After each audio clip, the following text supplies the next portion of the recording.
foundation. Bau tuh habis itu. Bau ingus.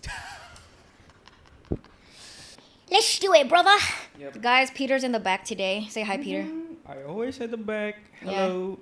And when it's not him in the back, it's his brother. Mm-hmm. I'm basically employing his entire family and potentially his girlfriend. I'm taking everybody you love. Mm-hmm. 27 lessons in 27 years. Let's get into it. Number 1.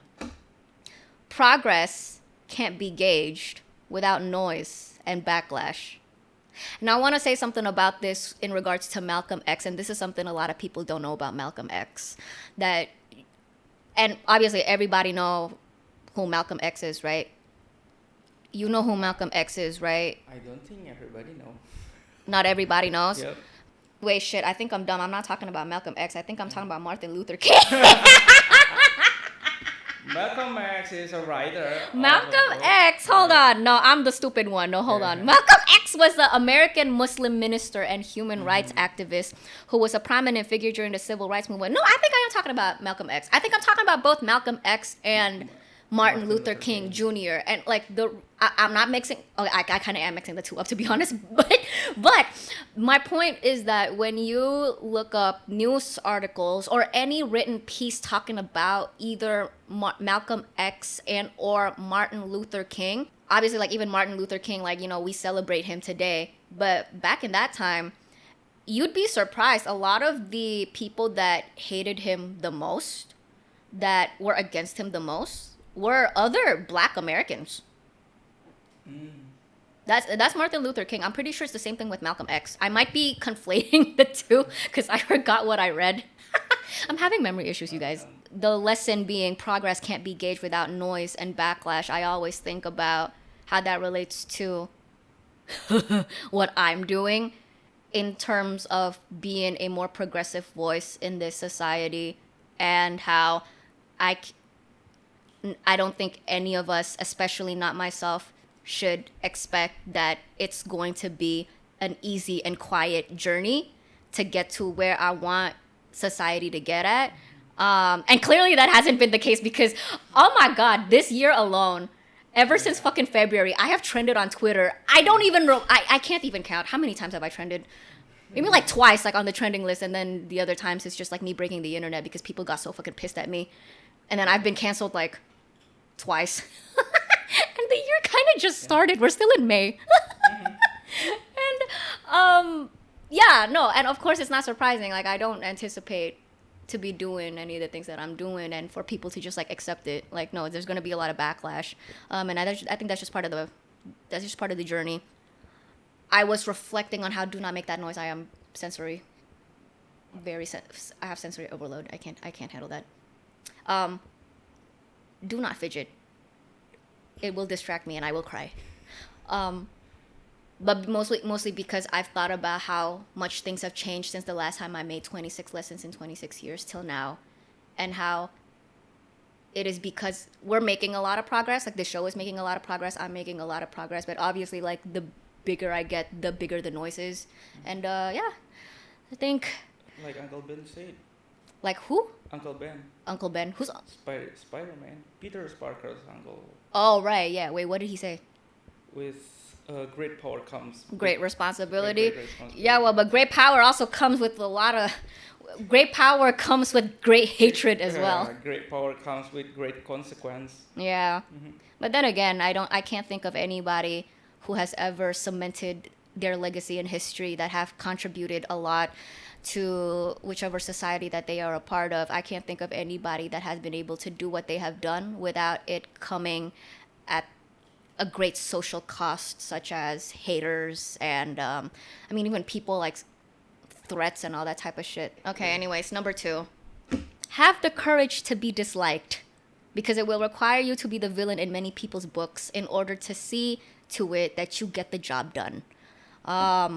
Especially for people in politics, I feel like this is a lesson that resonates a lot. I'm not in politics, but I am like a bit of like a political figure, and like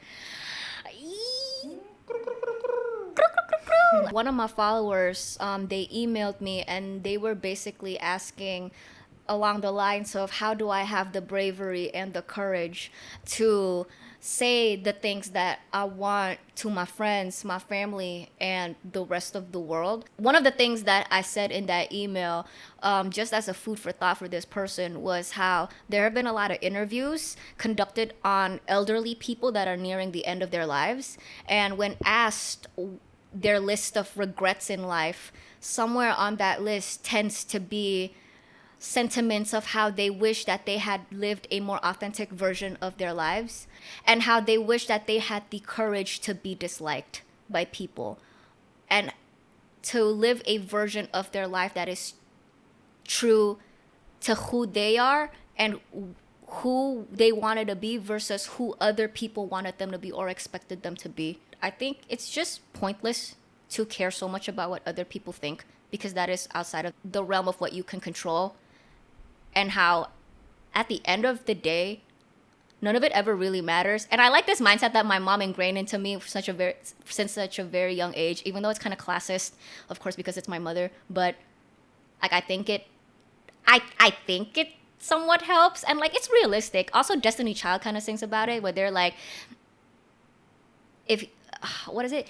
Can you pay my bills? Can you pay my telephone bills? Can you pay my automobile? Right? And it's like, my mom always told me that why should I care about the opinions of people whose lives and characters I neither respect nor envy? And also, why should I care about the opinions and the approval of people who I don't depend on? Like, I don't need food from them. I don't need rent from them. I don't need nothing from them. Like, who are you to me? You know? So she always taught me that. And I think that's just a good lesson for everybody. Third one. Oh, we're only on the third one, guys. We have a long way to go. I hope y'all got entertainment. Y'all got popcorn. Y'all got drinks. You got a porn. Not porn. Do not give them ideas, Peter. Do not give them ideas. I do not want anybody listening to me while watching porn. It's not what I want.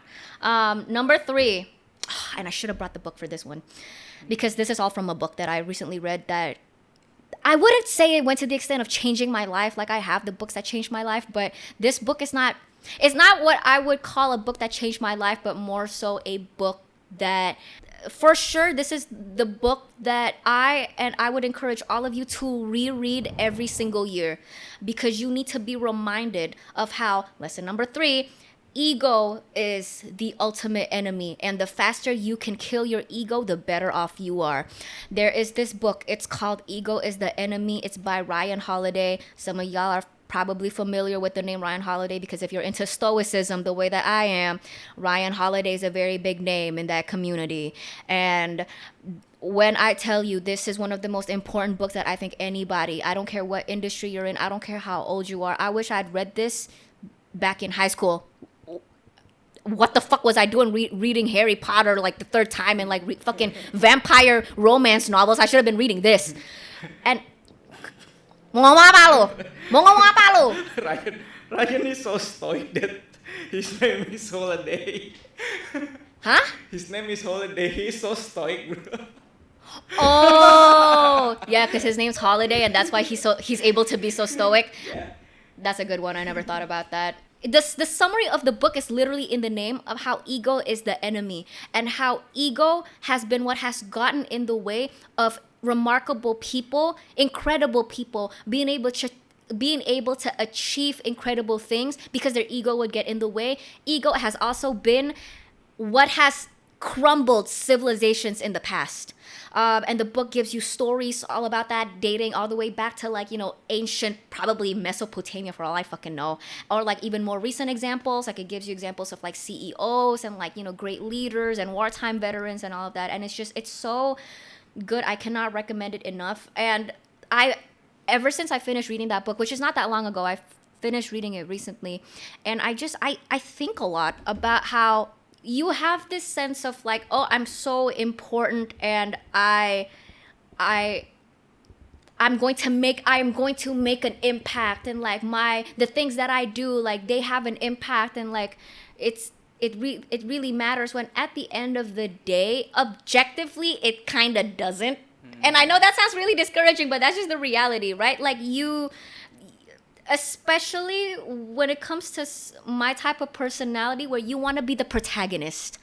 You want to be the main character. You want to be the savior. A lot of people kind of have the savior complex as well, and that's very prominent. You find that in like leftist ideology of politics, especially of like, I get to save the day, I get to be the hero, I get to contribute to something great. And in reality, it's never the case that whenever all of these movements that move mountains, or all these like great events that just like change the course of history, like it's very rarely that it's ever done by just like one person due to one single action. You know what I mean? And because of our ego, where I'm trying to go with this, a lot of people have this anxiety of like, I need to contribute something to the world, right? In order for me to be useful, in order for my life to have meaning, I need to do something. I need to leave my mark.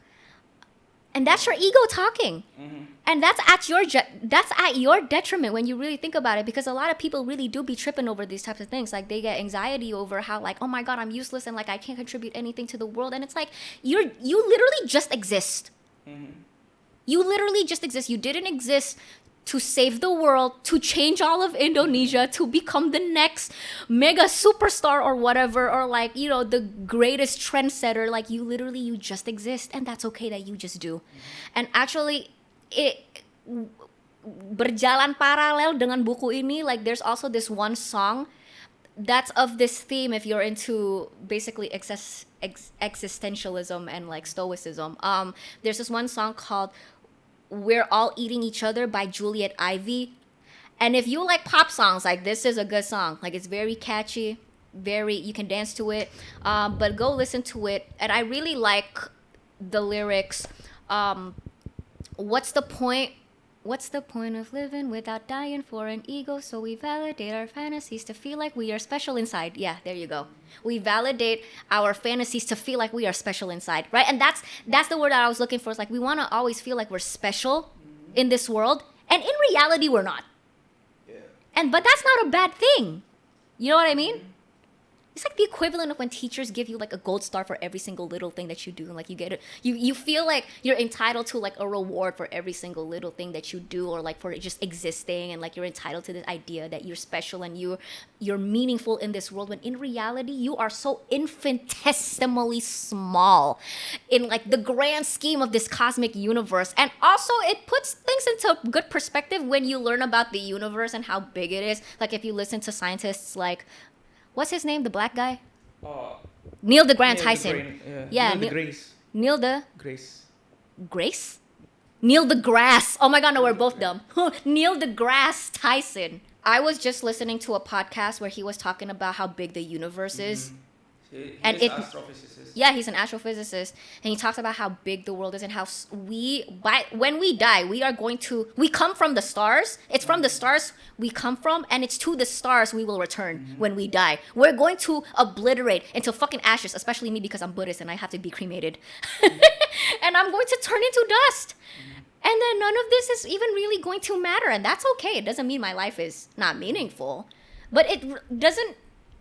I don't know. I've learned to reframe my thinking to understanding that is not a bad thing, and how actually that's very relieving.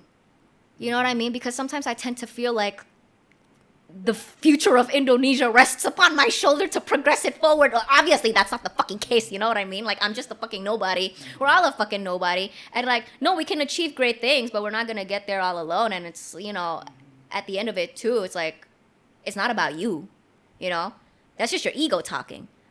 That's my biggest takeaway from the book, The book, after reading it, it made me realize just how small I am, and how thank fuck, I'm so small.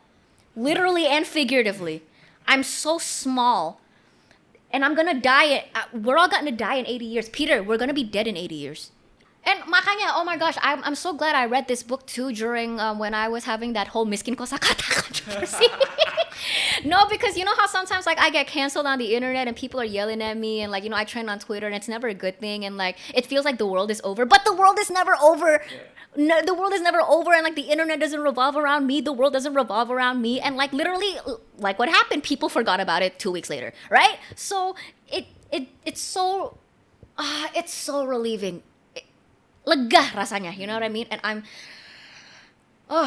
Tying back again to where this related to me, how this is relatable to me is like, in the thick of controversy. And then, of course, like sometimes not all of my controversy is a case of people being stupid or misunderstanding me. Of course, sometimes that happens. But then also it's like sometimes I just fuck up. You know what I mean? And like, that's fine. That is the inevitable. I'm human. What do you expect? Right? And, you read this book or you remember these lessons of like keeping your ego in check. And when you do, it reminds you that it's okay that you fuck up. Address the issue the apology, pull a stoic, and move on. Because what's the alternative? I'm gonna linger over it. I'm gonna mull over it, like roll around in my sleep at night thinking about it. Like, no, that's not even productive. But next, number 4. And this is also from a book. This is the second book part of this episode that I am going to encourage all of you to get a copy and read. It's called Psychology of Money. Lesson number 4, what I got out of reading this book is every outcome in life is guided by forces other than individual effort, including pure luck. And that's where stoicism can really come in handy, because sometimes we can't, especially people like me, like I have this sort of orientation to my personality where I want everything to be just and fair. And in reality, life is never just and it's never fair. And that's just the way that it is, and you have to reconcile with it. Life's unfair. Just deal with it. Devil's advocate, life is fair because everybody feel that life is unfair. That makes no fucking sense. That makes no fucking sense. Life is fair. Life is fair because everybody thinks that life is unfair. So it's unfair to everybody means it's fair. Well, but everybody thinks it's unfair because in actuality it is unfair. But it's fair loh. Everybody yang mau dia sekaya apapun, seberuntung apapun, mereka pasti masih aja hidup ini nggak adil. Berarti dia adil dong. Semua orang merasakan ketidakadilan. I think the fairness. No, since you of course, like Peter's just fucking around here. But like on a more serious note, and like you did trigger an idea in me because you were talking about rich and lucky and how like they still feel miserable, and that's something that I can resonate with because I don't deny that I come from immense socioeconomic privilege, and like I live my life. My life is very sheltered and cushy and spoiled in many ways, and yet at the same time that does not invalidate the trials and tribulations that I go through. And I think there is an important lesson somewhere in here about how we should not resort to oppression Olympics, which is what a lot of people like to do. You know what I mean, right? By oppression Olympics. Yeah. Right? Mending. Yeah. Masih mending lu kayak gitu. And it's like, no, but I guess back to the point of like how life is unfair, I guess the only fair part about life is that even when you are rich and you have access to resources and amenities, you're not starving and you're not struggling, and yet money does not shelter you from the trials and tribulations of life, regardless of your socioeconomic background or whatever like social access you have. And I guess that's where life is fair. Perhaps. You make a point. I know you were joking, but you kind of make a point. Yep. And actually, like on this topic too, so everybody knows I wrote a book because I couldn't get a job and all that type of shit, right? And I want to read out one of the things that I wrote in my book to whoever this applies. I think this might be of use to you guys. I wrote, accept the fact perhaps it is just part of the universe's plan to fuck you up the ass with a sledgehammer once in a while, in hopes it forces you individually and subsequently humanity collectively to gauge progress, evolve, and continue moving forward. The human mind will always choose to dwell on the negative feelings that occur after an inevitable event with unfavorable outcomes have occurred, but know that pain and suffering are not everlasting. Not necessarily the metaphor time heals all wounds, but rather it is what we do with that time that heals. The human brain, in the midst of pain and suffering, will constantly search for ways to combat agony and sorrow because that is what we're fundamentally created for. If anything, history has proven time and time again that even in the face of unfathomable tragedy and great loss, we always rise above the occasion and continue to be okay. It is the human condition that we always seek survival, and it is perhaps the universal condition that we always find it. That's what I wrote. Sometimes I read my old writings and I'm like, I can't believe I wrote that. Because this is is a banger. Because this slaps. This is a banger. This is I sound so smart here. But yeah, the point being that life is unfair, and sometimes you are presented with outcomes that are not in your favor, but you are going to survive it. It's not the end of the world that life is unfair, and just because life is unfair, it doesn't mean that life is not worth living in and for. Yeah. Yes. Okay, next. This one's a short one. Lesson number 5. Mm-hmm. Be pragmatic, don't be logical. I know you have shit to say. Say it now. No. Later. Do you get what I mean? Don't No. Be pragmatic, don't be logical. Pragmatic can be logical though. Pragmaticism requires logical thinking, but logical thinking isn't always pragmatic. Yeah. That's what I mean. Mm-hmm. And I think sometimes, especially a certain sect of the internet, and it's usually like all of these like, why is it always a straight white men? Like, I don't know. I'm on this part of the internet where I see like, especially a lot of men. Sometimes like they're so obsessed with the idea of being so stoic and so logical that they completely forget everything requires context and everything has nuances, and that, you know, not everything is black and white. So being logical, here's the difference between being pragmatic and being logical. Being logical is normally black and white, 0-1 binary linear thinking. That's usually what logic is. Whereas being pragmatic is logic but taking context into consideration. Lo ada teman gue yang dokter bilang kalau lo mau masuk spesialis lo harus nurutin. Makanya kan spesialis banyak yang dibully gitu kan. Mm-hmm. Kalau lo masuk spesialis lo harus ngikutin apa kata senior lo. Mau jam 2 pagi, jam 3 pagi suruh beli ketoprak, lo beli ketoprak.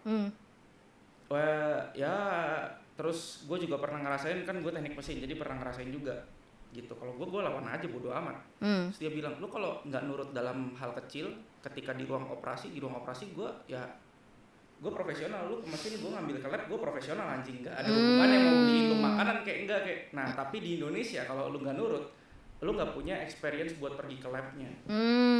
Jadi bisa nggak lulus. Nah logically kan lu ngelawan kan, lu ngapain anjing bangunin gue jam 3 pagi kontol gitu kan. Tapi kalau pragmatically ya udah, kalau lu pengen lulus, pengen jadi dokter, ya habis itu lu mau memperlakukan junior lu jangan kayak gitu kan. Kadang-kadang ya kayak gitu. Cuma kadang-kadang sistemnya yang nggak bisa ini. Makanya juga banyak dokter spesialis yang kemarin blow up juga kan kasusnya, ada beberapa yang bunuh diri, ada stres segala macam. Yeah. I'm starting to adopt a bit of a different approach sometimes whenever I put shit out on the internet of like, be pragmatic, don't be logical. Like, even if it makes logical sense, but how worth it is it? Is the struggle of me getting bombarded by hate and having to deal with all of these like, you know, negativity online, like, is it worth it for me? And is it going to actually do anything other than just piss people off? Lesson 6. Long tails. We're talking about statistics now for all you math nerds. The farthest end of a distribution of outcomes have tremendous influence, where a small number of events can account for the majority of outcomes. That I also got from the Psychology of Money. An example of that would be, you are a content creator. You pump out content every day, right? And maybe every single one of your content, you average maybe like 10 to 20 views. Right? Normally, you only have, let's say, like 300 followers. Let's say, right? You're starting small, which is totally fine. But you're starting small, and you're putting in so much effort every day into, you know, wanting to make the best videos and making sure every single video has all of these crazy number of views. But in reality, what tends to happen is that whenever you see instances of content creators, even in my case, to be honest, like content creators or influencers or public figures in general that skyrocket into popularity, or in some cases even stardom, it's because one content they did blew up so big that it basically made up for the lack of performance of all of their previous content. Do you see what I'm trying to say? right? It's like all of your past videos are 10, 20 views, but there's that one video that blew up to like 20 million. And that has accounted for the bulk of your success. The bulk of your followers, the bulk of your future engagement afterwards. You think about it too in the context of venture capitalism. So I don't know how many of you guys are currently working in like finance, or maybe you guys are like in the VC world and all of that. But when you think of VCs, like it also works the same way. So VCs normally, like, they invest in all of these startups. Most of those startups fail. Yep. But there's always that one or two unicorn startups, or just like ultra successful startups, that it basically diminishes all of the gains from those two, basically eliminate the loss from all of the other startups that fail.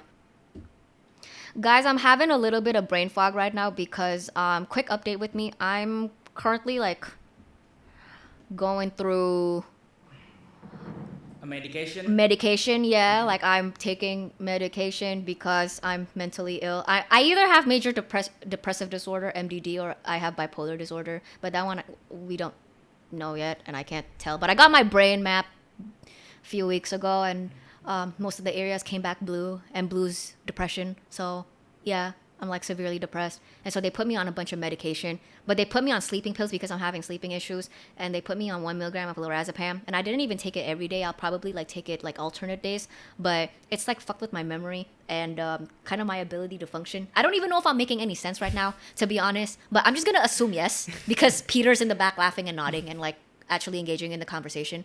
So yeah, sorry guys. I'm just following. So I'm making sense, right?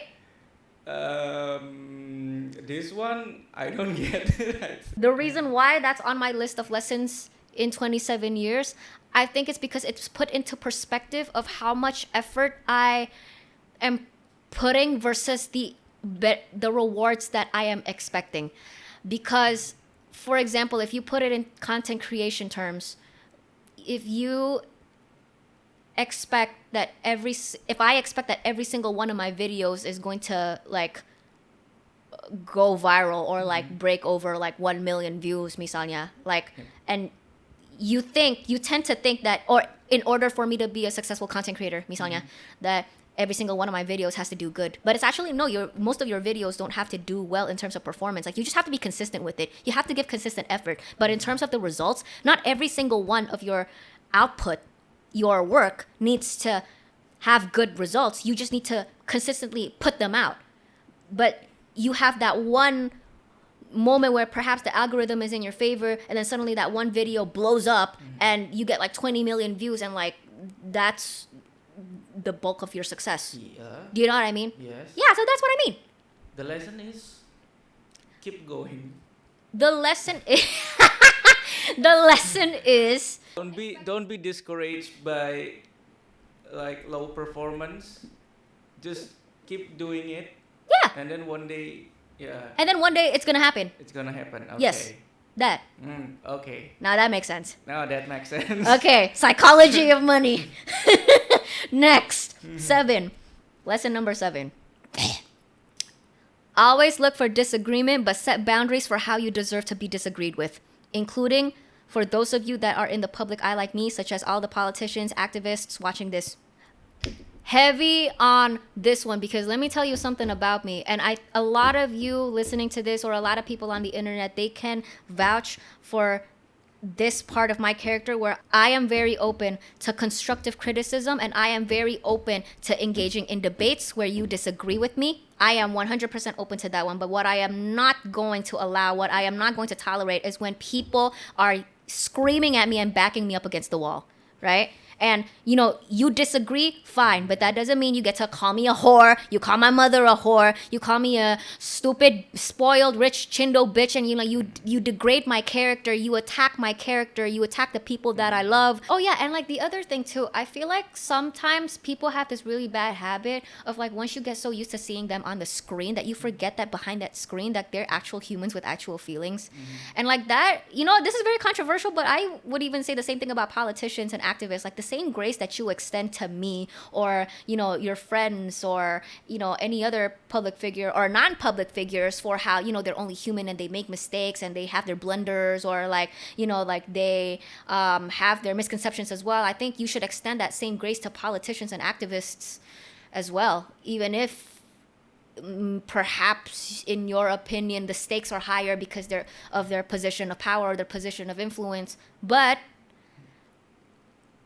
at the end of the day, and this is another example of like logic versus pragmatic, right? Or, well, not even logic, because there's nothing logical about you being so angry that somebody disagreed with you that you decided to degrade their character. There's nothing logical about that. But like a pragmatic way of having disagreements, like if you truly cared about wanting to change the other person's opinion and to sway their position, it's much more pragmatic for you to calmly have a conversation with them where you are not attacking them, you are not vilifying them, you are not yelling at them and backing them up against the wall, and just engaging with them in a civil manner and explaining your points in a calm and civil way so that they actually understand what you are saying. They're understanding your point versus being so consumed by any negative emotion that they're experiencing because they feel like you are just backing them up against the wall. Next, number 8. This is actually my favorite on the list. Okay. Purpose. Chinese number. Sorry. Just kidding. I should fire you. Chinese number 8. Number 8. Lucky number. I'm sorry. I'll fire you. I'll hire your brother full time. I'll fire you. I'm kidding. Number 8. Purpose, not passion. Heavy on this because I got this from Ego is the Enemy by Ryan Holiday as well, of how he talks about how we need to be more focused on our purpose. It's the sense of purpose, not the passion, because passion is usually emotion driven and it's very impulsive and very kind of like, you know, at the spur of the moment type of a thing. Like that's what passion is. But purpose is passion that has been strategized and optimized and thought about of like, how can I do this in a realistic and efficient manner? It's more so challenging this notion. You hear it a lot, right? Like you should just follow your passion, you follow your ambition. And sometimes you kind of shouldn't do that. No, sometimes. Kayaknya most of the time, most humans kayaknya. Sorry, this is so off topic, but technically, like Hitler's passion was to get rid the world of the Jews. It's his passion or his passion. Passion or purpose. That was his. According to my definition, that was both his passion and his purpose. Yeah. But I think, okay, no, Hitler aside, why are we talking about Hitler? It's more so blindly charging at our ambitions and our goals with like blindly charging at it without thinking about the effectiveness of it, or like whether or not it might even, some passions should not be followed. At the heart of it all, it is ego and how we tend to allow ourselves to become overpowered by feelings and desires to make irrational decisions. Passion is all ego. My passion for, I have a Mother Teresa, I guess, like what was her passion? Her passion was, wait, what did Mother Teresa do? She like itu nolongin orang yang kena kusta, ngerawat yang sakit. She was basically like, she tried to be Jesus.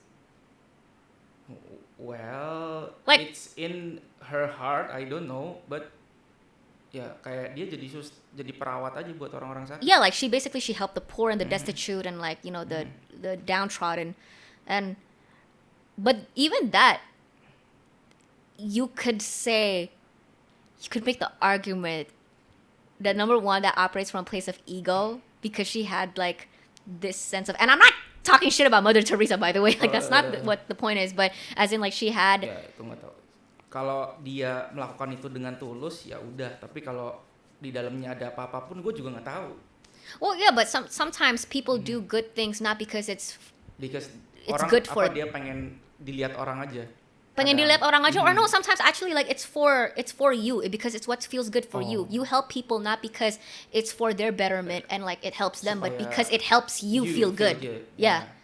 And that's actually like, that is a facet of like the human brain. Like there has been studies that show that when you help people, when you do good things, however way good things are defined, but when you do good things for other people and you help them and you have a positive, you know that you have a positive influence over them, that actually increases dopamine. You experience dopamine. Yeah. So being a good person actually is is for you. Like, it's so that you feel good, and you do feel good. Now, sometimes my question is, like, we're getting philosophical here, but like, if I wonder, I guess if all humans, if we were biologically programmed so that we don't experience an increase of dopamine whenever we do good things and we help other people, would we still help other people? I don't think so. I probably wouldn't. I'm a fucking asshole. Ya ada beberapa segmen orang berbuat baik sih. Yang pertama karena dia takut masuk neraka. Yang kedua itu karena dia benar-benar tulus dan dia pengen. Yang ketiga ya itu supaya dia ngerasa enakan aja kalau udah nolong orang gitu. Nah, yang bagus ya yang kedua. Tapi dari antara tiga-tiganya ini yang tahu cuma orangnya sendiri sama Tuhan kalau ada kan. That is true. Kita nggak tahu juga. Kecuali kalau dia udah dia udah memperlihatkan tabiatnya di muka umum kayak tiba-tiba marah waktu ngapain kan itu kelihatan ini orang cuma pengen dilihat orang doang nih gini gitu. Ya jadilah orang yang kedua gitu yang benar-benar tulus dan kepengen aja. Jangan jadi yang pertama sama yang ketiga. Do I do that? I don't know. But I do also feel good. But I feel like humans are biologically designed, most of us at least, like barring of like personality disorders and such, that when we do help people, it makes us happy as well. So there's no way to separate the benefit that it does for us because it's built in. So like, even if it is number one, what was number one again? Yang pertama yang pengen lihat orang. Oh enggak. Yang ketiga yang supaya ngerasa enakan aja. Ngerasa enak aja ya. So even if it is the third one, you can't help the third one. Tapi kalau yang ngerasa enakan tuh kayak dia harus bantu orang. Jadi dia kayak ada beban. Ya kalau yang kedua, ya kalau gue nggak bantu karena gue nggak mau ya udah bodo amat kali. Oh yeah, that's true. Because some people it's like, lo kalau udah stres karena kok gue belum bantu orang ya hari ini ya berarti lo orang yang ketiga. Because you. Kalau lu udah damai dengan diri lu sendiri terus lu lihat ada orang susah lu mau bantu. Kalau lu nggak lihat juga lu nggak masalah nggak kenapa ya udah lu orang yang tulus aja gitu. Right, yeah, exactly. And again, that's ego. Like when you feel like you are somebody who like, oh my gosh, like I don't feel good today because I need to help people. I need to be the savior. I need to save the day. That's ego. Lesson number 9. Perspective versus perception. Perception is like the only thing that you understand, right? Versus like gathering perspective is gathering different data points for you to draw observation and like information from to supplement your knowledge. And actually the example that Andrew gave in that podcast is like when you go into a room and you maybe like your vision is kind of unclear or maybe it's a little bit dark and like the light is kind of like obscuring your vision, but you see like a pile somewhere like on the like in the corner of a room and your perception, what you come up with in your head is, oh, that's a monster, right? But then perspective, the example of perspective he would give would be, oh, wait a second, this is my room. I've lived in this house for like 20 years. There has never been like supernatural activities that have occurred. There's never been anything in this room. Knowing me, it's probably just a pile of socks. And then you turn on the lights or like, you put on your glasses and then it turns out it's a pile of socks. I hope this makes sense because in my head it makes sense, but I don't know if this is going to make sense to any of y'all. But I told my friend perspective versus perception. And I think like this is very key too to having empathy for other people because I gave the example of a little kid. I was watching this one YouTube video, this one therapist, he was the one who gave this example. Shout out to Cinema Therapy. But the therapist, he gave the example of like, when you see a little kid and the little kid has a balloon and the balloon flies away. The little kid is throwing a tantrum. Like the kid's absolutely devastated.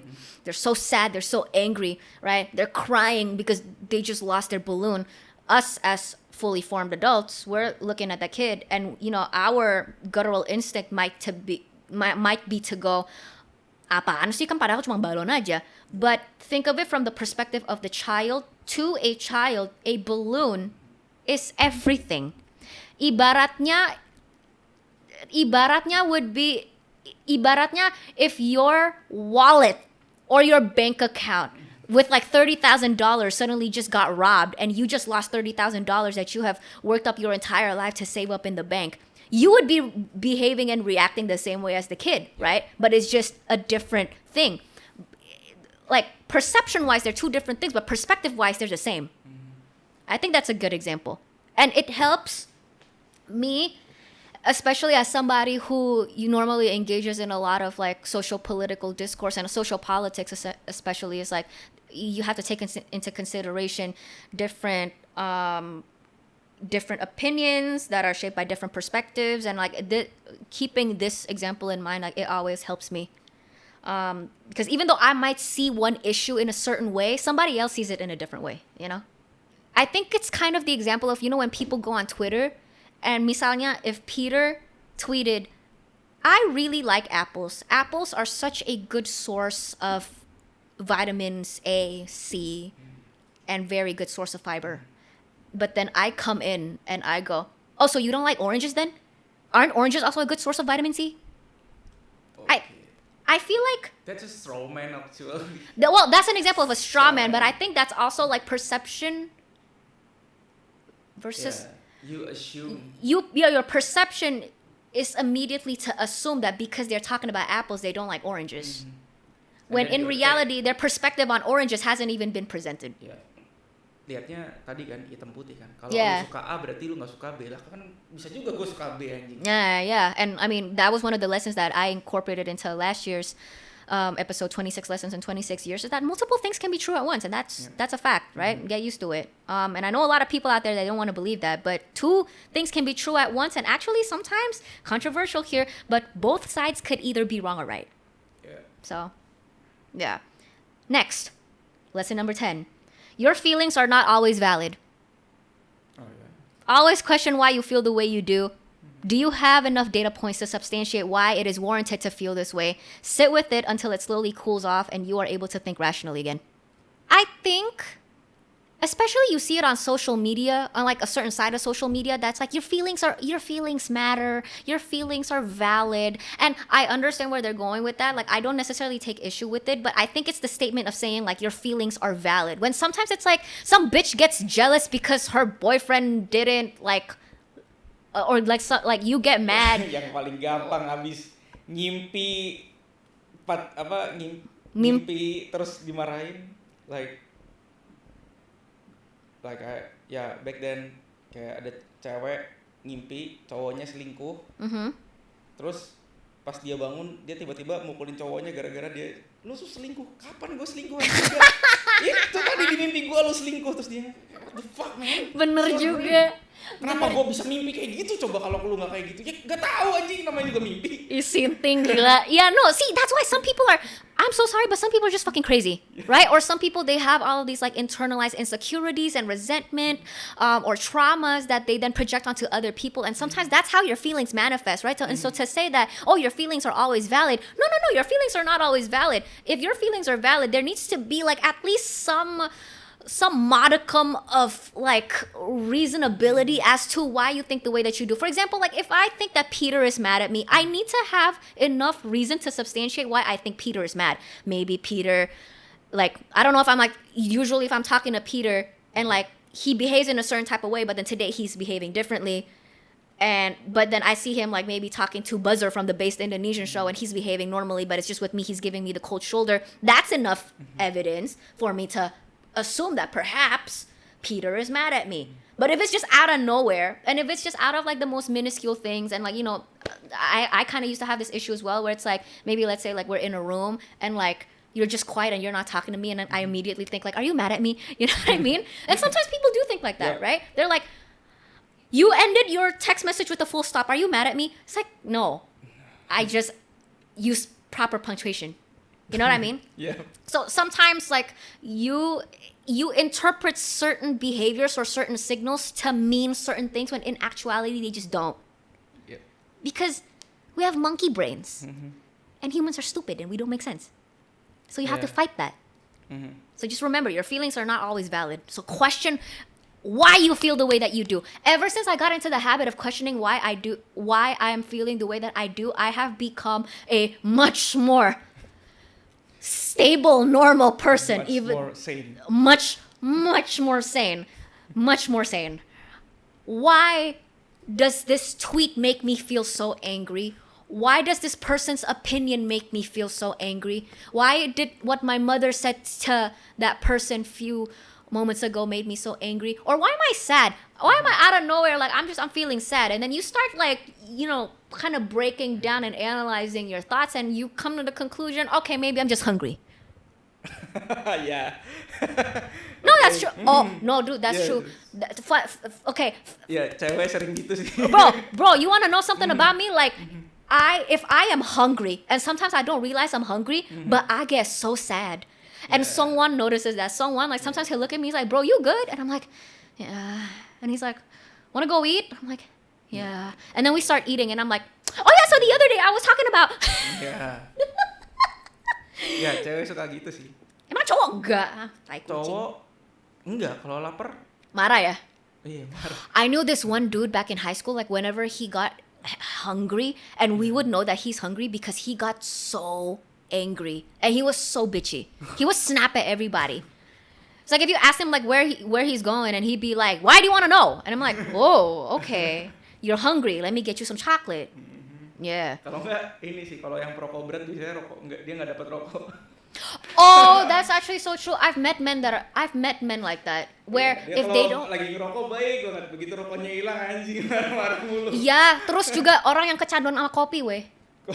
Ya. I had a friend like that back in high school. She was so like back in high school, and it's crazy because like when you think about high school, like we're so young, but she developed the caffeine addiction so strong at such a young age. When I tell you, like she turned into the literal devil if she could not have her coffee. Like nobody wanted to get near her. Number 11 is courtesy of Paman Choki Pardede. Coki. I think you know which one I'm gonna say. Which one? Offense is taken, is not given. Oh, oke. Kirain Peter Canthropus. His dog. His dog is so cute. No, it's offense is taken, not given. It's from the episode that I did with him, part 1. I'm gonna make the assumption that Choki got that line from elsewhere, but I just got it from Choki. I'm not saying that Choki was the one who like created this line, or maybe he did. I have no idea. But the message is there of like offense is taken and it's not given. And I feel like this is a lesson not just for me and you, Peter, but also for the entirety of the internet watching, because for whatever fucking reason. Oh my gosh. Things that I want to get off my chest right now. If you are offended, I understand that you are offended, and maybe perhaps you are valid in your feelings of being offended. That being said, I think people need to start being more, and I think this is an example of being pragmatic, of like how much can I, as a public figure that you have never even met and that you can only interact with one way, like through the fucking phone screen, how much can I be responsible for your feelings? You know what I mean? Like I've run into those types of people. I've run into those types of people on Twitter, especially, where they would literally tweet me and they're like, "You said this one thing in your statement and I feel very offended by it." You're a fucking nobody to me. I'm not responsible for your feelings. I understand that you are offended. I accept the fact that you are offended, but what you do with that offense, that is on you. That's not on me. I'm not responsible for your feelings. If you are offended, go talk to your mama. Don't go talk to me. Or go talk to your therapist or your counselor. You know what I'm saying? So, yeah. I think it's that. Is that it is taken. I think the core message here, like the intisari. Did I say that right? Intisari dari pesan ini. Inti dari pesannya. Intisari dari pesan ini. Can I say that? Yeah. Intisari dari pesan ini is that you have a choice as well of whether or not you want to be offended by something. Because you can look at something, somebody tweeted the most grotesque fucking opinion that you have ever read, and you can still choose whether or not you want to give this tweet the time of day and like your energy. And once you get the hang of that, being on the internet but also just interacting in the real world has become so much easier. Because it's the simple shit, like, you know, when men say stupid shit, or when Indonesians say like, you know, some fucking like outdated like fucking opinion that I think serves no purpose in like the modern world. And like, you know, rather than me getting all angry about it, You can just choose to be like, bodo amat. Move on with your day. Number 12. And I said this in the episode, I think, with Chinta. You have to choose to be a critical thinker every waking decision, because I think sometimes, while I understand that there are certain people that are born with certain proclivities, like inbuilt proclivities, or just certain innate, like, talent for, like, say, like, logical thinking or critical thinking, like all that type of stuff. Like, yeah, there are certain people that win the genetic lottery in that case, but most of the time, it's really all about the discipline that you put into becoming something that you say that you are, or what you say you want to become. So as in to say, if you say that you are somebody who is a critical thinker, you are rational, you are logical, you are pragmatic, you have to put in the work to be that version of you every single day. You have to get into the habit of every single interaction. Get to know yourself and like your body's reaction, because I've gotten to know mine very well, where I find myself in certain situations where somebody says something to me, or somebody says something just in general, or does something in general, and like I have a certain like visceral reaction and like a guttural reaction that I want to jump to, but then like I learn to press on the brakes and I take a step back and like I think it through and then I do it, or then I say it. And yeah, it's helped a lot. Kalau lu mau jadi atau mendeklarasikan diri lu menjadi sesuatu, lu harus konsisten dan berintegritas. Yeah. Lu harus latih dari kecil. Kalau lu pengen kritis ya, it's something that you hone. Informasi ya, lu latihan, lu checking gimana cara ceknya, tahu lama-lama tahu, oh kalau di sumber ini nih benar, di sumber ini nih kurang tepat. Gitu-gitu sih. Right. And sometimes if we're gonna go with the example of like the news, for example, right? Like critical thinking and like with the news, fact checking is part of it, but even then let's go down to the comment section. Yeah. Right? Where there's all of these different. This funny. To some, to you it's funny. To me sometimes it's infuriating, but that's a matter of perception. And you go down to the comment section and oh God, I know behind closed doors a lot of people fall susceptible to this way of thinking, where if everybody in the comment section is agreeing on one narrative, that means that narrative must be right. Right? A facet of critical thinking is also being able to realize that just because everybody on this one particular post, or like you've seen on multiple comment sections on multiple posts, that people have this one certain narrative that is reigning dominant, doesn't mean that is the right narrative or even the accurate narrative. You see what I'm saying? And I feel like this is where it gets kind of difficult. Wouldn't you agree that critical thinking also requires that you get into the habit of questioning everything? Yeah, skeptical. Yeah. Don't be so skeptical that you just don't distrust everything. Like there's a healthy level of skepticism that you always have to have and practice with everything. That one I agree. But this is where it gets difficult on a cultural level, because again, like as we've established, like certain cultures, like Indonesian culture, they don't necessarily welcome questions. And the act of questioning can sometimes be perceived in a negative way. Yeah, betul sekali. So I understand that. But that's something that I would very much like to see dissipate over the years as we progress as a society, and as we are raising and we are educating what is ultimately going to be the smartest generation of young Indonesians. And that's another lesson that I think a lot of people in many societies need to learn, is that just because they're questioning you or they're questioning something doesn't mean that it is necessarily an attack. Oh iya. Lu nggak percaya sama gue anjing gitu. Yeah. But that's what's hard, right? Critical thinking is contingent upon you being able. It's contingent upon people having the safe space to even question why things are the way that they are. But certain cultures kind of make that difficult, and so then that the only solution would be to slowly change the culture. And how do you change the culture? It all starts with you.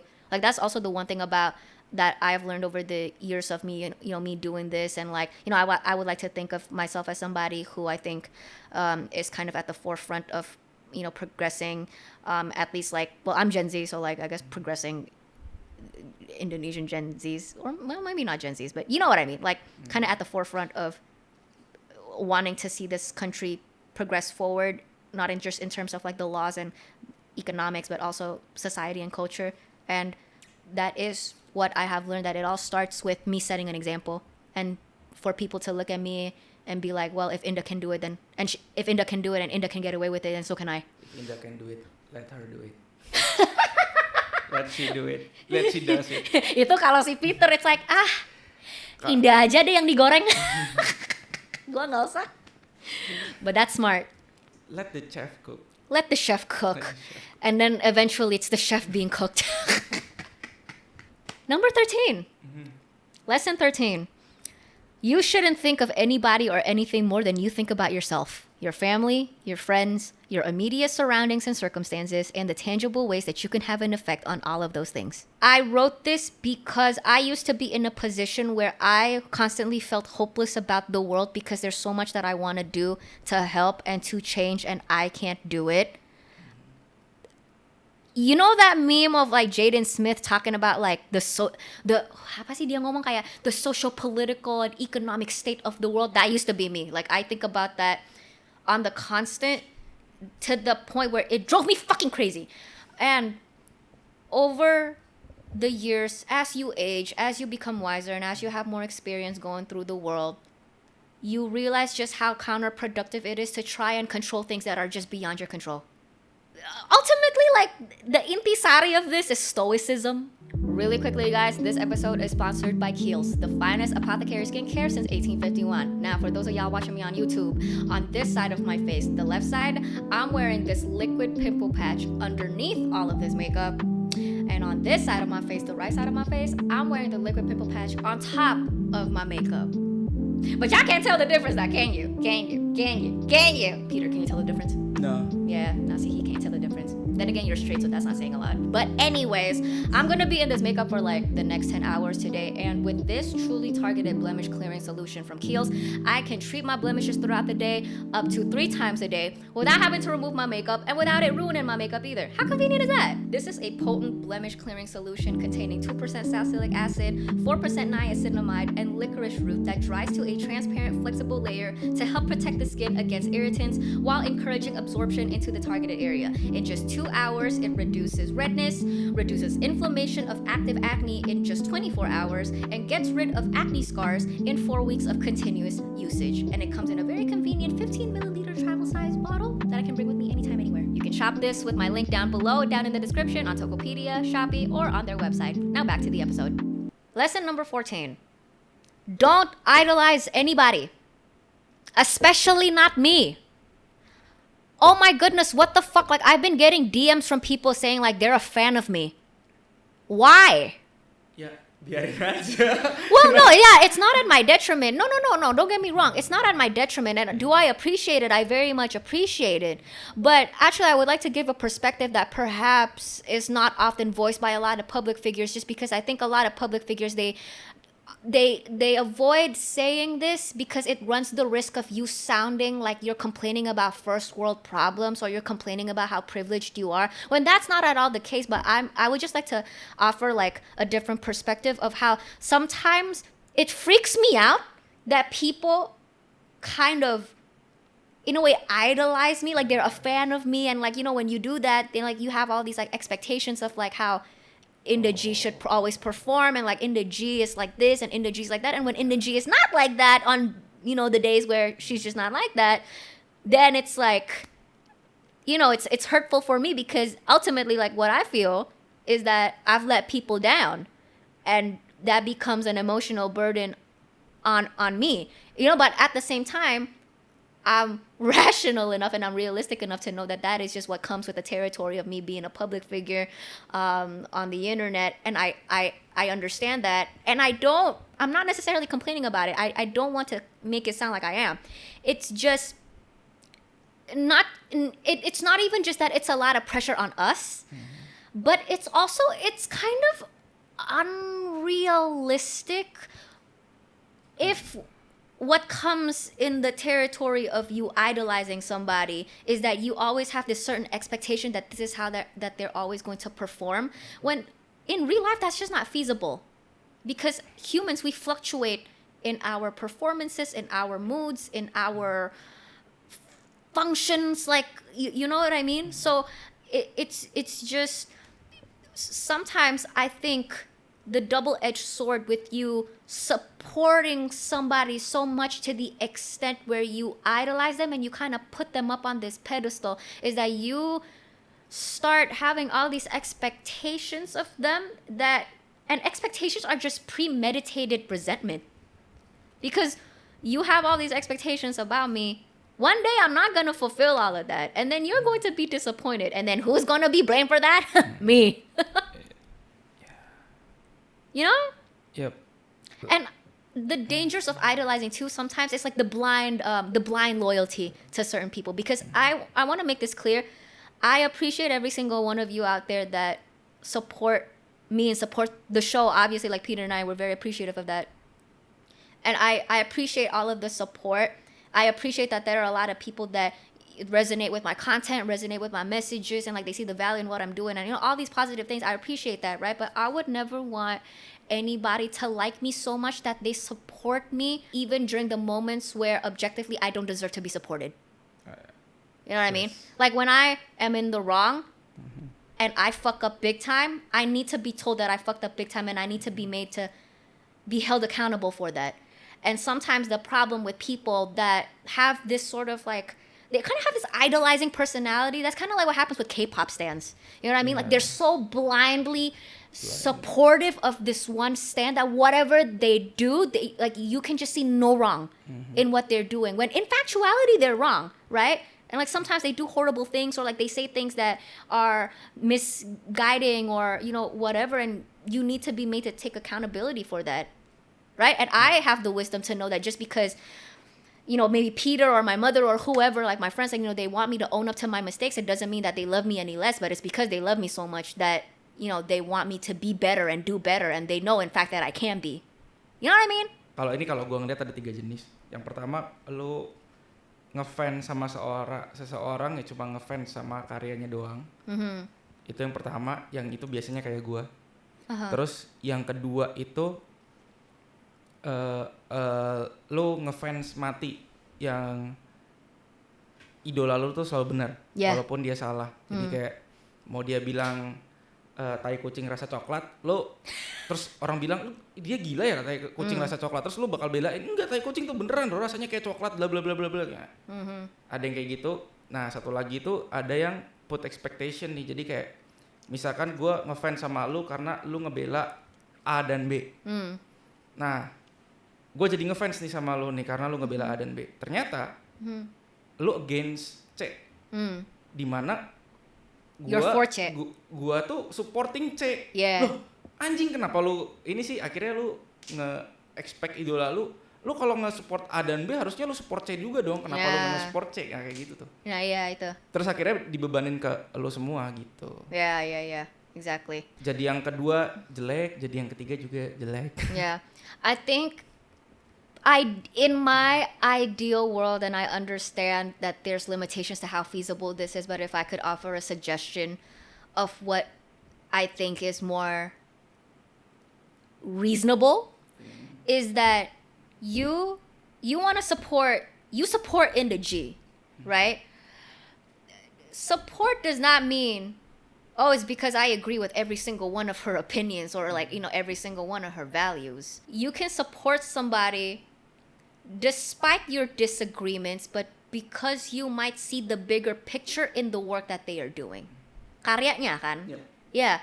I can sense that some people are ashamed of saying that, like in public, like maybe saying that, oh yeah, I like IndahG, or I like, maybe not even IndahG, let's not use me as an example, let's use Jordan Peterson. Like some people are kind of ashamed of saying with their chest that I like Jordan Peterson. Like, yeah, no, I like his content. they're thinking that people are going to hear them say, oh, I like Jordan Peterson's content, and then extrapolate that to mean for themselves, oh, it means you agree with every single thing that Jordan Peterson says, and then people ascribe all of these like moral labels on you, and like, you know what I mean? Like they start attacking you for it, where padahal it's like, and that's actually lesson number 15, like this kind of like flows into the next one, how lesson number 15, there's not a single person you agree with on 100% on anything. So don't like or dislike somebody based on how much you agree or disagree with them. Because I'll get a lot of people, they'll DM me and everything, and they're like, sorry Aka, I have to follow you on my second account, because if my friends know that I follow you on my like main account, like they're going to like ngehujat or whatever, or like they're gonna question me about it and stuff like that. Or like it's people like that are hesitant to that always have to clarify. People always have to clarify, yeah, even though I don't always agree with her opinions, yeah, but I still support her anyway. And it's like, no, you can still support somebody despite your disagreements, because it's like saying, ibaratnya it's like as if you're saying, I mean, yeah, I don't always agree with my mother, but like I love her. Yeah. You know what I mean? Or it's like, oh yeah, I mean, like I don't always agree with them, but you know, like they're my best friend. It's like, no, disagreements are an inherent part of existing in a diverse society, not just ethnically, religiously diverse in that type of way, but even just like, even me and Peter, we're diverse, even though we're both two Chinese Indonesians, but like his brain and my brain are not the same, and his worldviews and my worldviews and our experiences throughout the world, I mean, walking through the world, are not the same. And we're diverse in that aspect too. And it's fine if you don't always agree with me. I want to make this clear. I have never, in the years of us doing this, like making content, I've never expected for anybody to like 100% agree with me all the time, and that for one certain opinion or stance of mine to be agreed with by the majority, like or everybody. Like, absolutely the fuck not. Like, that's just not how the world works. Yep. There needs to be a almost cultural shift in the way we view disagreements, because people, especially in certain cultures like Indonesian culture, we're taught to view disagreements as opposition. Oh yeah.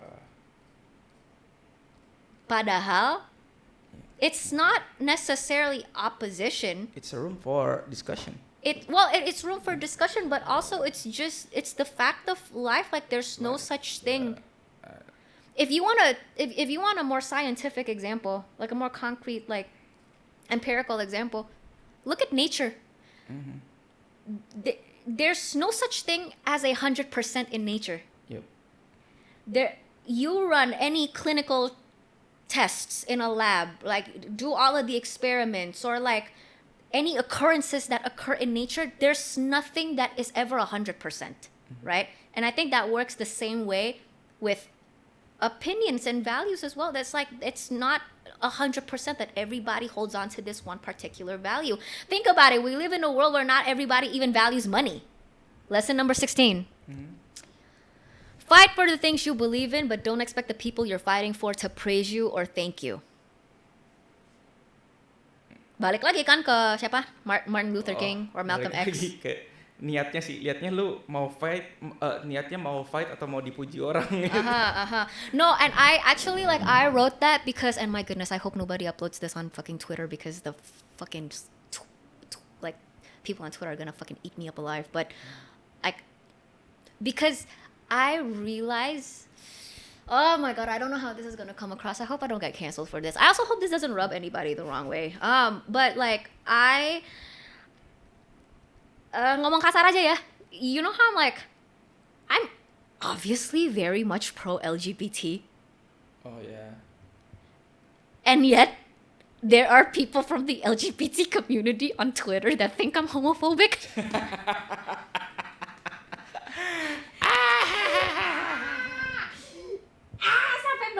Sponsornya jatuh. So it's kata kasarnya gitu aja. And obviously that's very ironic. But yeah, you know, it's stuff like that. It's stuff being like a the irony of being a pro LGBT feminist public figure in a conservative society like Indonesia, and for there to be women that call you misogynistic and sexist, and for there to be gay people to call you homophobic. It's really funny. But again, Martin Luther King, he was fighting for free the slaves, essentially, right? Like, ending slavery and everything. And it was black enslaved people at that time that were against it. So, yeah. Ada yang menikmati kesengsaraan soalnya. Because it's internalized. Like the same thing with sexism and misogyny. Like so much of it is internalized by a lot of women, right? Number 17. Peter, you're gonna like this one. Mm-hmm. Lesson number 17. Spot the ideologues. So I was listening to this one podcast. Clearly you can tell I listen to a lot of podcasts. I don't just make them, I listen to them as well. And I was listening to this one podcast, and this one guy, he was saying, this is how you spot the ideologues. Ideologues? Yeah. What is that? Ideologues are people that they adhere to a certain ideology, pukul mati, like blindly. Oh. Okay. You know what I mean? Mm-hmm. So, how do you spot the ideologues? Is that you have to ask them, where could you be wrong? I love that, I love that. Saya tidak mungkin salah. Nah, ya itu. Nah, dan kalau mereka kayak gitu, itu berarti mereka, they're an ideologue. Ideologue. Okay. Yeah, like they're blindly holding on to this ideology that they haven't even really thought through critically and rationally. They went with it because, for whatever reason, they just went with it. Maybe it's something that they just always known their entire lives, and they were taught to never question it, which happens to a lot of people. Mm-hmm. I mean, that even happens in... You want to get canceled here? I mean, that's what happens with religion. Yep. Right? And of course, religion is like... I wouldn't say religious people are ideologues. That's not exactly what I am saying. But as in to say, like, sometimes when it comes to religion, they tend to leave very little room for you to consider that your religious worldviews are not exactly, like, absolutely correct. So, yeah. But I don't want to get canceled. Mm-hmm. I'm not in the mood for that for the next few months. Maybe, like, towards the end of the year when it's Christmas, then I'll be in the mood to get canceled. But for now, no, so I'm going to behave. Yeah, I think that's a very good advice. That's something that I'm now actively practicing whenever I get the sense that they are of a certain ideology, they're of a certain opinion, they're of a certain movement. And I ask them, where could you be wrong? And if they can't substantiate that, I know what I'm dealing with. Mm-hmm. The importance of you doing this, right? Questioning not only yourself, but others, is because you have to leave room to consider that either multiple things could be true at the same time. So you're not the only one who's right, or that you could be completely wrong. Mm-hmm. And it's okay if you are. Next, 18. You have to cringe at yourself every 3 to 6 months, otherwise you're going nowhere. This is something cringe like... At yourself? Cringe. You know what cringe is? Cringe like, at yourself? Yeah, cringe. You have to cringe at yourself every 3 to 6 months. You look back at who you used to be 3 to 6 months. This is relevant to me because obviously I see myself online all the time. Like I see videos of myself from like 3-6 months ago, and I'm cringing at myself, right? Yeah. Because I pick apart the things that I could be better at. And I don't do it in a way that it's like mentally debilitating. Like, don't get me wrong, not that. And not in a way that is mean to myself either, but in a way that is constructive. Actually, if you are on Facebook always remind you, this is you 10 years ago, this is you 15 years ago, what the fuck? No, bro, anjing gua kayak gini I'm not even exaggerating. That very feature of Facebook is what has led me to delete the app off of my phone. I'm not even exaggerating, because it would literally be like 7 years ago, and it's like this little memory from high school. I'm like, bitch, I don't want to be reminded of that. I look like a fucking culun. Ada fotonya lagi, anjing. Ada fotonya, ada statusnya. Iya emang. Aku mau. Yeah, exactly. Nah, Facebook does that to keep us humble. But I don't want to be humbled in that way. That's too triggering for me, so I deleted the app off of my phone. But tapi lu ngasih apa? Apa? Ngasih advice ke orang-orang. To be humble? To be cringe at yourself. To cringe at yourself. Yeah, but not when Facebook induces it for you. Don't get me not when Facebook is the one that is inducing it. You gotta self-induce it. Okay. You gotta self-induce it. You gotta do it at your own will, not because Facebook made you feel that way. If Facebook makes you feel that way, you could go on Mark Zuckerberg's Instagram and you leave a hate comment or DM him. Fuck you, Zuckerberg. Gitu. But cringe at yourself every 3 to 6 months by your own will. Ingat itu semuanya menegasi advice nomor dari depan. Pergi, ya go to second bird and leave at home.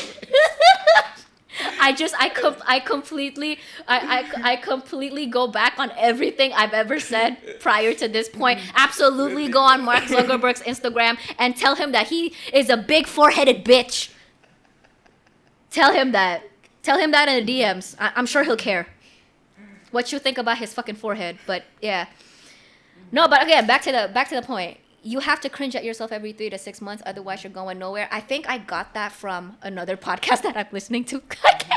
I get all of these from podcasts that I listen to, of just how sometimes people fail is that they become complacent. And why they become complacent is also part of it. Some people think that, there's really nothing to change. I'm already doing good. Like, let's just keep at it. You know what I mean? Yeah. Versus what's the little things that I can do to be 1% better than yesterday? Yep. Right? And sometimes, I'm very careful with this because at the same time, I don't want people to obsess over becoming better and better and better that you just can't enjoy the moment. I'm not saying that, right? But I think it's like, I'm going somewhere. I'm not there yet. But while I am headed there, I'll enjoy the journey. Even from a personal development standpoint, don't take for granted how much you as a person, your values, your worldviews, your character even, and your demeanor can change within the span of realistically 3 months. I forgot what the book said. In Atomic Habits, James Clear, he wrote, there's research on the average amount of time it takes to solidify a habit, like a change. And I forgot how long it was. I think it's 2 months. 21 days. A month? No way. A month? You have to be consistent. Consistent. Yeah, before it took completely solidify to the extent where even if you deviate from your habit for 1 or 2 days, you'll still come back to it. I think that in the book, it might have been 2 months or 3 months, somewhere there. So as in to say, yeah, you don't change overnight, but you can change a lot in just 2-3 months, and be content. Maybe not happy. Yeah. Be content with where you're at now, but always leave room for the possibility of you becoming a completely different person in 2-3 months. Because discipline is boring. Discipline is boring to certain people. I think discipline is... some people are built for discipline, and I guess that's unfair. That some people are just built for something that is probably one of the most important keys to success in life. And that actually is if I had to bet on who's going to become the most successful, it's not going to be the kid who comes from the richest parents, or the kid with the highest IQ, or graduated from the best school, or is super talented at this one thing. I'm going to bet on the kid that is takun, is disciplined, that shows up every day regardless of the outcomes. Lesson 19. Train yourself to welcome confrontation because you won't grow unless external forces push you to. Confrontation isn't a scary thing if you know how to deliver it in a non-menacing way. That's the lesson. I don't know what else to extrapolate from that. I think that's pretty clear. That's pretty clear. Yeah. Well, I don't know. Peter's in the back's just like, this bitch is talking bullshit. Move on to the next one. Okay, next one. I don't know. 20th. No, you can say I'm full of shit. It's okay. Lesson number 20. Train yourself to have hard, uncomfortable conversations because reality is hard and uncomfortable. Full stop. Think of all the uncomfortable thoughts. Reject, gak usah dipikirin culture. And actually, I got this one from Cinta from the episode that we did. Because okay. You know, because she was saying about how often, and this is true, how often do you hear orang-orang Indo apalagi suka ngomong, susah banget, gak usah dipikirin lah. Gak usah dipikirin, malas dipikirin. Because akhir-akhirnya kalau nggak dipikirin, ya kamu nggak mikir. Number 21. This one is super concise. Exercise, read, sleep 8 to 9 hours. Actually, for women, we need to sleep 9 to 10. Men sleep 7 to 8. Actually, I want to bandwagon off of this a little bit, especially because I'm approaching my 30s. Wait, am I? I'm in my late 20s. I'm approaching 30 in 3 years. And when I turn 27, there's like so much discourse, especially when like a woman age and like society fucking freaks out because like of course society's fucking misogynistic and shit and like places a woman's value on her age. But I find a lot of people, they grapple with this idea that once you enter your 30s, your life, it's the end of your physical abilities and your physique and like your energy and like you hit your 30s and then suddenly it's like, oh, my knees are hurting, unless you're Peter, because his knees are actually hurting. Like, your knees hurt, my back hurts, and like I can't stay up late and like I don't have the energy. When in reality, I have seen people I'm talking like 60s, 70s, like they are physically outperforming people I know in our late 20s and in their 30s or 40s. And really the difference is because there are people that had the discipline, well, and also the privilege. I don't deny the privilege either, but they had the discipline and the privilege and the access to resources to be able to take better care of themselves while they were in their formative years, in their 20s, so that by the time they hit 30, 40, 50 even, like they're still fresh and healthy and energetic and full of life, and they look good because they take care of themselves. And what I'm trying to say is that give whatever age, throw out whatever age you think is old. It's really not that old. You perhaps don't feel that great at that whatever age. It's usually a reflection of how poorly you've treated your body and yourself in the years prior. Yep. Padahal if you treat yourself well, if you exercise, you sleep, you eat well, you will be fine well into your 50s. You will be healthy, barring of external factors that I can't possibly account for right now. But yeah, lesson number 22. Aggression isn't entirely a bad thing so long as you know how to control it, where to direct it, when to let it out, and be slightly strategic with it. And you know where I got this lesson from is because I've lately, and for those of you that have been following me on Instagram, you would know this, I've taken up boxing. I struggled for many years growing up because people will always tell me like, you're a little bit too aggressive, like tone it down a little bit. And like, of course, like it would make me feel really bad. But I think I'm starting to reach a point where I'm starting to see the value in my aggression. And in some situations, I think aggression is what is called for. And you need people like me that know how to bring on the heat and take on the heat, right? But I think it's just, even with heat, fire needs to be controlled. Yep. Right? And, you want to burn something. Don't burn everything to the ground. Know what to burn. So have a target. Yeah. And the way that boxing has taught me is because, and I don't know how many people listening to this, like maybe y'all do boxing, but Peter, you do boxing, right?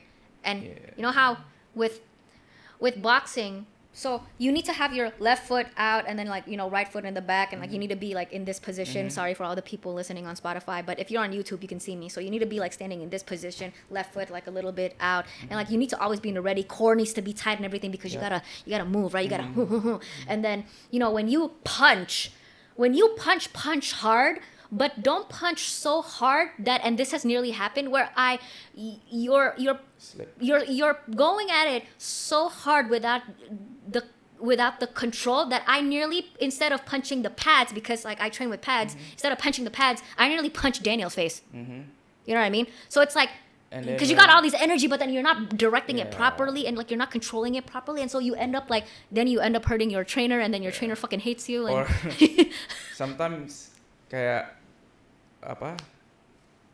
pelatihnya miring, kamu jatuh because you put too much force. Yeah, exactly. You transfer too much force from your leg to your Yeah. And so like that's how I've come to learn. And then I have that experience with boxing, and then I started one night, I was like thinking about how this is also applicable to like even on a personality level of like me being a very aggressive and intense and like bold, loud personality. I think all of that is fine. Like I come the way that I am, and like of course like this is here to stay, but I think I can do things to fine tune. Number 23. I've kind of already said this, so I'm just going to say it and then move on. Complacent versus content. Always ask yourself, what is the small things that you can do to be 1% better every time? Yeah. Next, lesson number 24. Know when to have enough. oh yeah. And I got this. This is a theme in both books that I have mentioned, Psychology of Money and Ego is the Enemy. And I really can't stress enough how when it especially comes to like material things that we tend to get so lost in, like money, fame, fortune, power. You need to know when to have enough. In Ego is the Enemy, the book also talks about how sometimes like what has led to the demise of many great leaders or many great civilizations is a fucking psychomaniac, Machiavellian like bastard that is so greedy and so power hungry or so money hungry, was not enough with what they had, that in the pursuit of more they lost everything.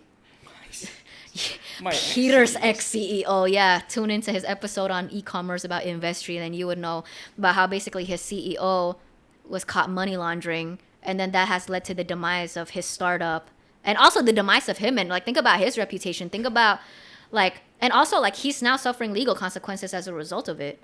I was talking about this like one time. Me and Peter, we went to the mall and we were eating ramen, and I was telling him all about how one of my greatest fears is ending up like my mother, in the sense that she's never content with how much she has despite how much she has, and however much money she has, how much property she owns and other assets that she owns, it's never enough for her. And even in my case, like she doesn't just do that with herself. She projects that onto me as well, where she's always like, what, you don't have enough followers, or this video doesn't have enough likes, and like, you don't have enough positive comments, and just shit like that. Or like she says that about my endorsements as well, where it's like, why is it always all these small brands that are reaching out to you, padahal ya juga nggak small juga sih, ada mixnya kan. But she's like, these brands are not big enough in name, they're not reputable enough, and you don't get endorsements enough, and like, you're not making enough money, you don't have enough followers, and like your outfit's not good enough, and like nothing is good enough. And that is the thing that even until today, that's like my main struggle with my mother, is that this is a woman that gives me hell when she's not pleased, and yet whatever I do, she's just never pleased. But also in terms of things like success, fame, fortune, like, to be honest, and I don't want to make it sound like I'm conceited, but I am very happy with where I'm at in life, despite sometimes me going like, oh, I hate myself because I have depression. But like, that's facetious. Come on. Like I'm happy with my life. I'm very proud of the progress that I have made in what I think is just a short span of like a few years, and how much I have improved and grown, and the followings that I have amassed. Even though, to be honest, followers are cheap, and like I don't really care about followers anymore. But the work that I have done, the legacy and the reputation that I have built and curated for myself. And in terms of money, bro, come on, you know me. Like, most people in the world can only dream of ever having the amount of financial privilege that somebody like me was born into. And yet, at home, the mindset that my mother has is just how it's never enough. And one time she walked into my room and she's like, yeah, Kylie Jenner, when she was like 21 years old, like she bought herself a mansion. I'm like, you're fucking kidding me. But that's a different conversation. You know what I mean? Where it's like, kayaknya beneran deh nyokap lu sama bokap gue satu perguruan anjing. Yeah. I wouldn't even be surprised if they are of the same IQ. It's probably like below room temperature. But cuma nyokap lu kaya aja sih. bedanya cuma itu aja. Tapi sebenarnya no, my mother, God, and I really hope my mother doesn't watch this one. At least she doesn't stick it to the very end. She probably won't, because you're in it and she hates you. But like, that's the one thing that I've also learned from my mother, is that you could be so you could be so materially rich and be so poor in every in every single other sense. You could have all the money in the world, and if you don't feel like that is enough, you will constantly feel like you are poor. Yes. And I have friends that are like that. It's not just my mom, to be honest. I even have friends that are like, oh God, this is gonna sound so stupid. I remember there's this one person I know, and they were like throwing themselves a pity party because they only have an Alphard, whereas like other kids have like a Tesla. I'm like, you're fucking stupid. The money you use on an Alphard, you can buy a Tesla. It's this different car with the same fucking value. So first of all, it's that, but then it's also the things like when some friends that I know or certain acquaintances I have, whenever they're like, oh my God, I really hope they don't watch this. When they're like, they think themselves as not poor but middle class. They think of themselves as, my God, and this is. You told me this one. Oh my God, no, guys, I'm not even kidding with you. There are rich kids out there that think that they are middle class because they don't drive a luxury sports car. I'm not even shitting with you. I have met people like that. My mom is. I'm going to make a confession. I really hope my mother doesn't get to this part of the video or just ignores this video completely. But my mother is kind of like that. She has dead ass told me that she thinks we're middle class. And I'm like, you're fucking delusional. And it's not just her. Like, I have even other friends that have told me, like, their parents say the same thing, where they're like, because their benchmark for a rich person is living in a mansion and like driving luxury cars and flying private jets, that just because we don't do that on the reg, that it means we're middle class. And it's so fucking delusional. And, you know, there's an entire different conversation that I think we can have some other time about that. But the point that I'm trying to make here is that the one thing that I am the most wary of, and that I think all of you should be wary of, is that you have so much to the point that you lose sense of just how much you actually have. You know what I mean? So, yeah, just know when to have enough. It's not just limited to material items. Like, too much of a good thing is obviously bad, but it even, in my case, like a more personal example, you know, when I think of how vindictive I can be sometimes, and like, I'm not at all glorifying being vindictive. Being vindictive is not a good trait. You know what vindictive means, right? Vindictive, no? Dendaman. Oh. Orangnya kan dendaman ya. And I'm an eye for an eye type of person. That's the way that I am. And I'm not condoning that, but sometimes it feels really good to get even, and sometimes like you can get away with getting even without it being like too immoral. You can get even, you can have the last laugh, but at some point know when to stop with getting even and with getting the last laugh, and you know, when you've had enough laughs, like let's move on. Or even, you know what? Like, slightly controversial, but I'll say something that a lot of content creators and influencers perhaps are like too shy to admit, that especially with certain people like in my position where we're in the public eye, and obviously like, let's establish a few things first. Number one, that obviously like we live for the views, and like the people in my line of work, we typically have a facet of our personality that likes attention, that likes the attention that comes from being viral, right? That likes the attention of being the talk of the town, you know, the talk of the internet. And by no means am I saying that I've never been in that position. Of course, like sometimes I get myself into shit and I'm like, you know, there's that sick part of my brain that's like, you know, and like I have my fun with it, right? And yeah, that's not even a secret that I keep. Like, I'm the type of personality that I like to get attention. But at some point, know when you've had enough attention. At some point, know when you have had enough viral moments. Know, this is really me calling myself out. Know when to have enough controversies. is also part of it. Just know when to stop. Number 25. This is something that none of you are expecting to be on this list, but yet it is. Control your blood sugar levels.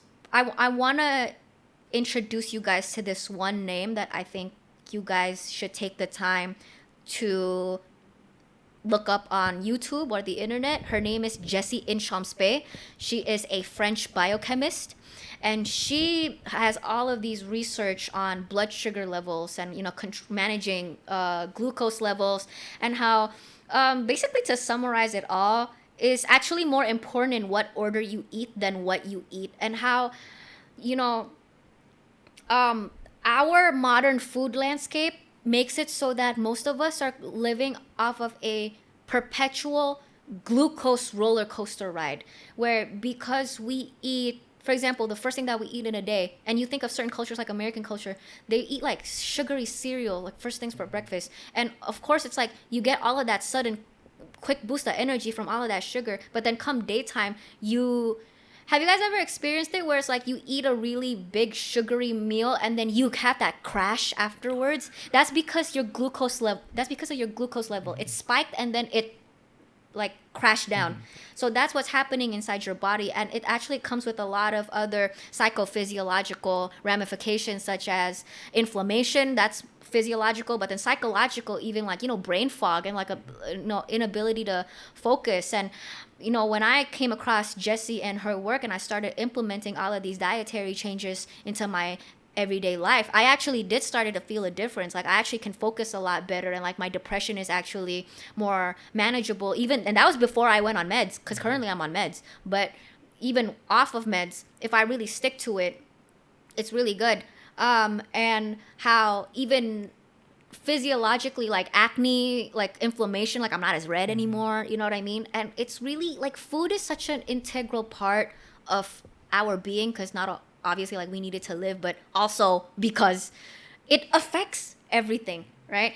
Jessie, like what I love about her work is also like she doesn't do any of these like don't eat this, don't eat that because it's gonna give you cancer or it's gonna make you apa kayak gitu. Like she doesn't do any of that, any restrictive dieting bullshit. She's like, okay, you want to eat a chocolate cake? Fine, eat a chocolate cake, but eat something before the chocolate cake to make sure that you don't experience the glucose spike. So to boil it all down, essentially, what her research found is that when you eat fibers first, and then protein, and then fats, and then you save carbs for last, that reduces your chances of experiencing a glucose spike. And there are also certain ingredients, like I can't pronounce it. I think it's called acetic acid or whatever. It's the one in apple cider vinegar. But if you drink a cup of water that has a little bit, like maybe 1 teaspoon of apple cider vinegar, there's actually research to show how it decreases your blood sugar levels. Just go listen to Jessie's podcast. She talks so much about this, and she's far more articulate about the science than I obviously will ever be. But it's actually life-changing. I wish I'd started this sooner. Please go check her out. Okay, number 26. We're getting there. People can only understand us at the depths in which they have met themselves. Ain't that beautiful? Gimana? People can only understand us at the depths in which they have met themselves. Oh, okay, yeah. So powerful. How are some of y'all going around living life not caring what people think about you?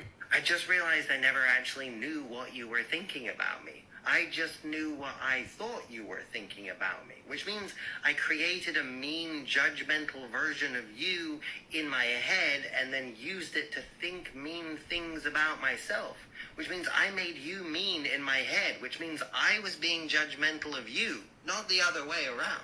Now I just assume people are nice. I just assume that they're cool. And if they act in some way that contradicts that, if they start being a total dick for no apparent reason, I assume that they're actually angry at themselves for something that they're then projecting onto me, just like I used to do. And then I forgive them and get on with my life. Yeah. Ain't that a beautiful takeaway?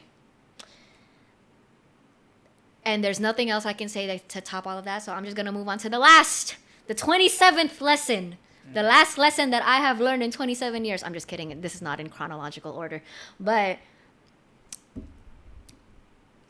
oh, I'm stupid. I just realized I didn't even finish this. Let me do that right now on the spot. There are a lot of cruel, horrific injustices that that are constantly happening in the world. All of us can do little things every day to fight against them, but while we're doing so, ...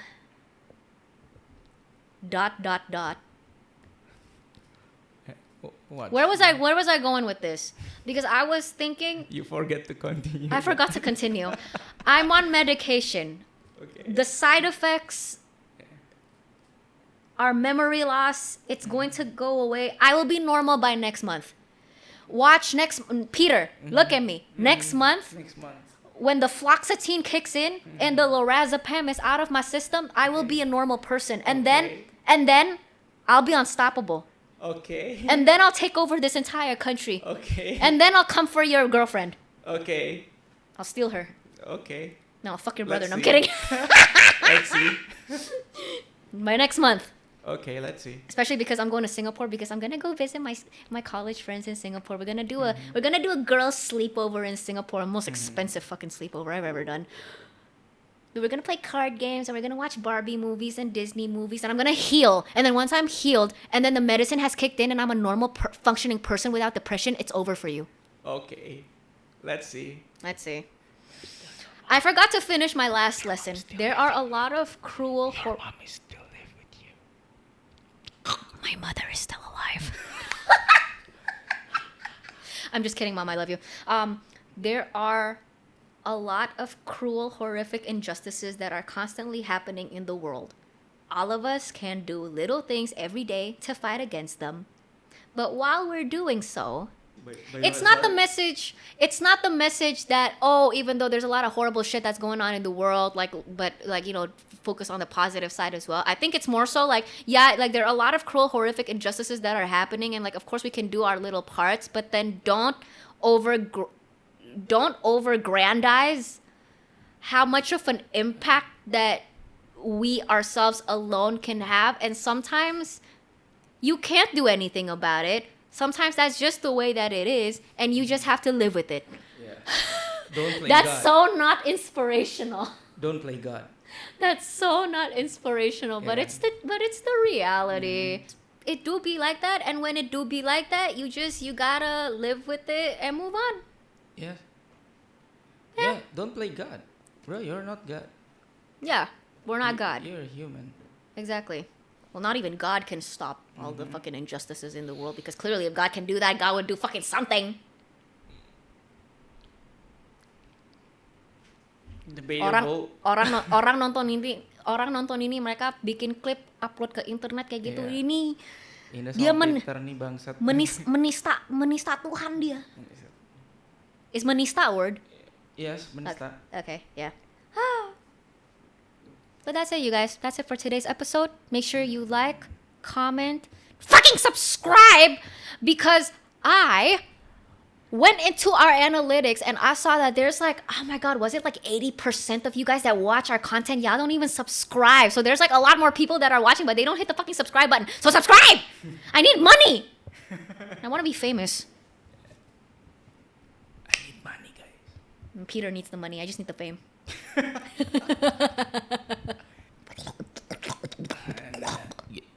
Enggak gitu sih, ya udahlah. It's the way to say goodbye to us.